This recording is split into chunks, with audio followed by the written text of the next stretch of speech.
আসসালামু আলাইকুম প্রিয় দর্শক, গত কদিন ধরে বাংলাদেশের রাজনীতির অঙ্গনে খুব গুরুত্বপূর্ণ আলোচনার বিষয় হচ্ছে বেগম খালেদা জিয়ার অসুস্থতা এবং তার চিকিৎসা, তার ভবিষ্যৎ এবং সেই সঙ্গে তার পুত্র বিএনপির ভারপ্রাপ্ত চেয়ারপারসন জনাব তারেক রহমানের দেশে ফিরে আসা না আসা এগুলো নিয়ে। কিন্তু এইগুলি যে আলোচনার বিষয়, এটা অন্য সময় হলেও আলোচনা হতো, কিন্তু এখন একটু বেশি হচ্ছে এই কারণে এই আলোচনাগুলোর এই যে বিষয়গুলো, ঘটনাগুলো, এগুলোর উপর অনেক কিছু নির্ভর করছে আগামী নির্বাচন, নির্ভর করছে আগামী নির্বাচনের ফলাফল। এবং এই ফলাফলের এই জায়গাটাতে এসেই আমি বিএনপির রাজনীতির কিছু বিষয় নিয়ে একটু কথা বলতে চাই। আমি না আসলে বিএনপির রাজনীতিটা ভালো বুঝি না এই কারণে বিএনপির রাজনীতির পেছনে আসলে কারা আছেন, তাদের প্রজ্ঞা, তাদের মেধা, তাদের আপনার বাস্তবসম্মত যে সিদ্ধান্তগুলো, এগুলো কতটুকু কার্যকর হচ্ছে এটা আমার কাছে ক্লিয়ার না। আমি কয়েকটা কথা বলি আপনাদেরকে। প্রথমত হলো, আপনারা নিশ্চয়ই দেখেছেন, এর মধ্যে জেনেছেনও যে জনাব তারেক রহমানের নাম ভোটার তালিকায় নাই। এখন যদি ওনার নাম ভোটার তালিকায় না থাকে, উনি নির্বাচন কিভাবে করবেন? কিন্তু ওনার নাম কিন্তু প্রাথমিকভাবে নির্বাচনের একটা এলাকায় ঘোষণা করা হয়েছে, উনি বগুড়া এক জায়গা থেকে দাঁড়াবেন, ওনার পিতার যে জন্মভূমি সেখান থেকে দাঁড়াবেন, এটা মোটামুটি ঘোষিত, সবাই জানেন। উনি কিভাবে দাঁড়াবেন? উনি তো ভোটারই না। তো যে লোকটা ভোটার না, তার নামটা কেন ওখানে প্রচার করা হলো, কেন ওখানে দেখানো হলো, কেন? এর মধ্যে আমাদের কিন্তু চূড়ান্ত ভোটার তালিকা প্রকাশ করা হয়ে গেছে। এখন হয়তো আপনি বলবেন, না ওনারটা বিশেষ বিবেচনায় ভোটার পরে করা হবে। হ্যাঁ, করা হবে, আমি মেনে নিতে রাজি আছি। তারেক রহমান বলে কথা, উনি যে কোনো সময় চাইলেই ভোটার হতে পারবেন, হয়তো দেশের বৃহত্তম দলের লোক হিসেবে, দলের প্রধান হিসেবে ভোটার হবেন। কিন্তু আমার প্রশ্ন হলো, আপনি কেন এই বিশেষ সুযোগটা নেবেন? আপনি যদি আগে ভোটার হতেন, কোনো সমস্যা হতো? আপনি কি ভোটার হতে পারতেন না? এর মধ্যে এই যে গত একটা বছর গেল এবং বিদেশেও ভোটার হওয়া যায়, আপনি দূতাবাসে যে, লন্ডনে যে আপনি ভোটার হতে পারতেন। হয়তো এটা আপনি সরাসরি হয়তো বলবেন এটা আমার সিদ্ধান্ত না, আমার দলের অন্যান্যরা সবাই মিলে নিয়ে। হ্যাঁ, তারা কি করলো? তারা করেনটা কি? এই যে ওনার সঙ্গে যারা থাকেন, তারা কেন এতদিনও তারেক রহমানকে ভোটার করলেন না? আচ্ছা, এটা কি এমন কিছু যে ভোটার আমি হব কি হব না আরেকটু দেখে নেই? আপনি কি দেখবেন ভাই? প্রথম কথা হলো, আপনি যদি বাংলাদেশের রাজনীতিতে ভোট করতে চান, আপনি যদি নির্বাচন করতে চান, আপনি যদি নির্বাচনে বিজয়ী হতে চান, আপনি যদি একটা বিজয়ী দলের প্রধান হিসাবে আপনি সংসদে ভূমিকা রাখতে চান, অথবা আপনি যদি বৃহত্তম বিজয়ী দলের প্রধান হন, তাহলে আপনি প্রধানমন্ত্রী হওয়ার আপনাকে চান্স আছে। যদি সেটা হতে চান, এই সব কিছুর মূলে হলো আপনার ভোটার হওয়া। সেই জিনিসটা আপনি এতদিনেও হননি কেন? আর অনেকে হয়তো বলবেন, কারণ উনি ভোটার ছিলেন না আগে, এখন ভোটার নাই কেন? এটা আপনাদের মনে রাখা দরকার। উনি কিন্তু ভোটার হয়েছিলেন, এই দেশে ভোটার ছিলেন উনি। ওনার ভোটার নামটা বাতিল করে দেওয়া হয়েছিল। কে করেছিল? আওয়ামী লীগ আমলে হয়েছিল কাজটা। আওয়ামী লীগ তো ইন্টেনশনালি অনেক অপকর্মই করেছে, আওয়ামী লীগ সরকার, তার মধ্যে এটাও একটা।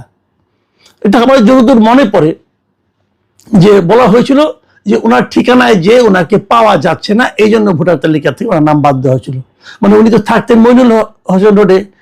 মইনুল রোডে থাকতেন, ক্যান্টনমেন্টে। ওইখান থেকে ওনাকে তো, ওনার মাকে তো উচ্ছেদ করা হয়েছিল, আপনি জানেন, সবাই নিশ্চয়ই মনে আছে। সে এক নাটকীয় ঘটনা।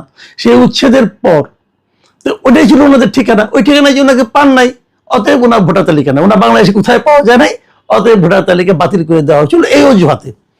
এরকম আওয়ামী লীগ আমলে অনেক কিছু হয়েছিল। তো বাতিল যেটা হয়ে গিয়েছিল, এখন আপনি নতুন করে ভোটার হতে অসুবিধাটা কোথায়? এটা তো আপনি ইজ্জত যাবে না। আপনি তো আইন মানতে হবে। নির্বাচন কমিশনকে আপনি তো নতুন করে আইন ক্রিয়েট করবে? তারও চেয়ে বড় কথা, এ মাসে, এটা ডিসেম্বর মাস চলছে, যদি নির্বাচন ফেব্রুয়ারিতে হয়, সম্ভবত ডিসেম্বরের 12 তারিখের মধ্যেই শিডিউল ঘোষণা করা হবে। তো আপনি শিডিউল ঘোষণা 2-3 দিন আগে কেন ভোটার হবেন? কেন? সবাই যখন ভোটার হয়েছে তখন আপনি হলেন না কেন? আপনি কেন সাধারণ 8-10 জন ভোটারের চেয়ে নিজেকে অন্যরকম ভাবে বিচার করবেন, বিবেচনা করবেন, ভাববেন? কেন ভাববেন? তাহলে আপনি সাধারণ মানুষের কাছে আসবেন কি করে? তো এটা কিন্তু আমি মনে করি এটা ওনার নিজের থেকে করার কাজ না। ওনার সঙ্গে যারা থাকেন, ওনাকে যারা পরামর্শ দেন, ওনার যারা পরামর্শদাতা আছেন, এগুলো এই লোকগুলোর ব্যর্থতা। তারা অন্য কি ধান্দা নিয়ে ব্যস্ত ভাই, এটি তো আমি বুঝি না। ধান্দার কিন্তু শেষ নাই, অনেক ধান্দার খবর আমরা পাই ভাই, এগুলো বলবো একে একে, আর কটা দিন যাক। কে যে কি করে বেড়াচ্ছেন সবই জানি আমরা। তো তারা কি করেন, লন্ডনে গেলে ওনার সঙ্গে দেখা করতে গেলে কত নজরানা দিতে হয়, কাকে কত দিতে হয়, সেগুলোর হিসাব তো আমরা পাই। তো এইভাবে যদি চলে তাহলে রাজনীতি কিভাবে হবে? এইগুলো একটা প্রসঙ্গ। দ্বিতীয় প্রসঙ্গ হচ্ছে যে উনি যে আসছেন না, এটা নিয়ে কিন্তু নানা আলোচনা হচ্ছে, আলোচনার সামনে আরো হবে।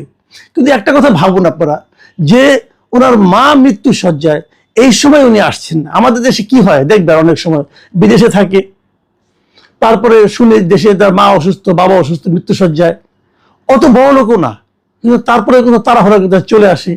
আসার পরে দেখা যায় হয়তো উনি আসতে আসতে মা মারা গেছেন।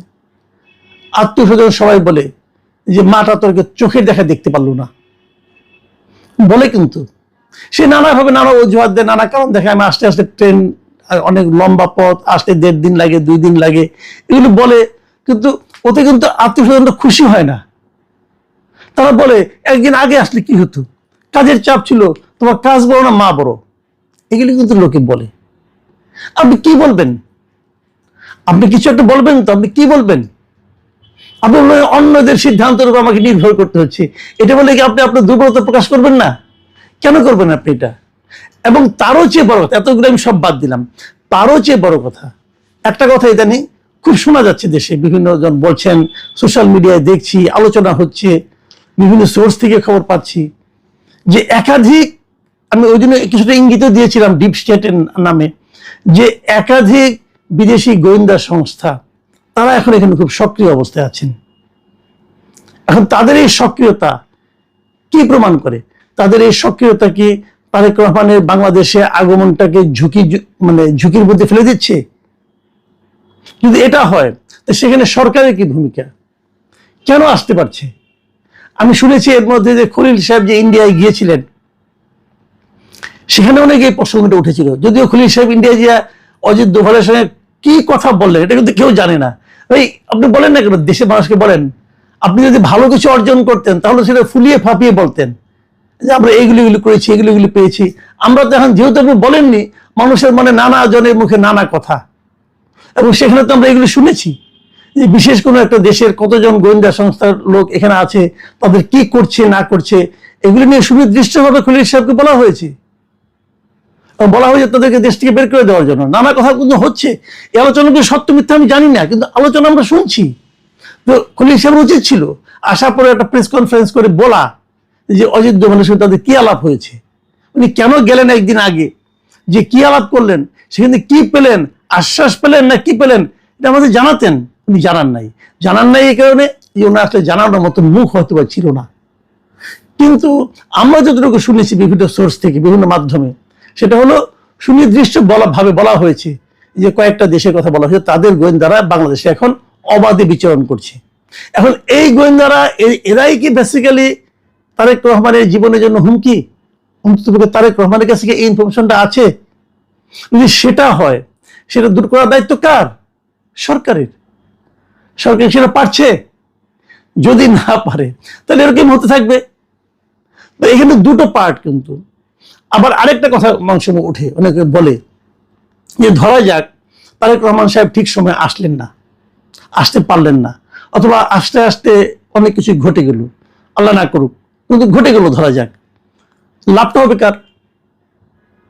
সিম্পলি কথাটা ভাবেন যে অপরাধ বিজ্ঞানী কি বলে, যখন কোনো একটা অঘটন ঘটে, অঘটনের পেছনে কে, যদি সেটা তোমরা খুঁজতে চাও, তাহলে প্রথম দেখবা যে এই অঘটনের ফলে লাভ হলো কার, মানে বেনিফিশিয়ারি কে। যিনি বেনিফিশিয়ারি তার দিকে প্রথম সন্দেহের চোখে তাকাও। তো তারেক রহমান যদি ঠিকঠাক মতো না আসতে পারেন তাহলে কি হবে? দেশে ওনার ইমেজ ক্ষতিগ্রস্ত হবে, বিএনপির ইমেজ ক্ষতিগ্রস্ত হবে, বিএনপির ভোট কিছুটা কমবে। লাভ হবে কার? লাভ কি কোনো পলিটিক্যাল পার্টির হবে? লাভ কি কোনো ব্যক্তির হবে? লাভ কার হবে? আপনারা ভাবুন। আমি কয়েকদিন আগে কিন্তু বলেছিলাম যে আবার মাইনাস টু চলছে কিনা সেটা নিয়েও একবার ভাবুন, লাভ হবে কার? সেই মাইনাস টুর ওই প্রজেক্ট ওটা কি আরো দৃঢ় হবে? এরকম নানা আলোচনা এখন হচ্ছে। হয়তো আলোচনা কিছুই হতো না, যদি উনি চলে আসতেন, উনি অবস্থান নিতেন, অনেক কিছু হয়তো হতো না, অথবা অনেক কিছু হতো।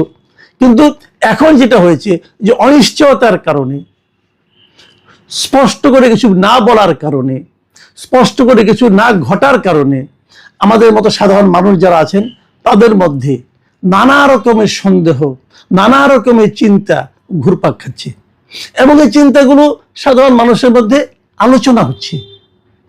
এই আলোচনাগুলো যতদিন দূর না হবে ততদিন পর্যন্ত কিন্তু দেশে একটা স্বাভাবিক অবস্থা আসবে না। অনেকে বলতে শুনছি, অনেকে বলছেন নির্বাচন হবে না, এবং দায়িত্ব নিয়ে বলছেন নির্বাচন ফেব্রুয়ারিতে হবে না। এটাই আমাদের শুনতে হবে কেন? সরকার দৃঢ়ভাবে বলছে নির্বাচন হবে, ইলেকশন কমিশন শিডিউল ঘোষণা করছে নির্বাচন হবে। আমাকে বিএনপিরাও কেন বলছিলেন যে ভোটারের হওয়া যাবে, কোনো সমস্যা নেই, নির্বাচন তো ফেব্রুয়ারিতে হচ্ছে না। তো এই ধরনের কথা যদি আমাদের শুনতে হয় সেটা তো ভালো কথা না। তো আমি মনে করি এগুলো নিয়ে আলোচনা হওয়া উচিত, এগুলো নিয়ে কথা হওয়া উচিত, এগুলো নিয়ে দলগুলো সবার চিন্তা করা উচিত, বিএনপির তো চিন্তা করাই উচিত। প্রিয় দর্শক, এখন এ পর্যন্তই। আল্লাহ হাফিজ।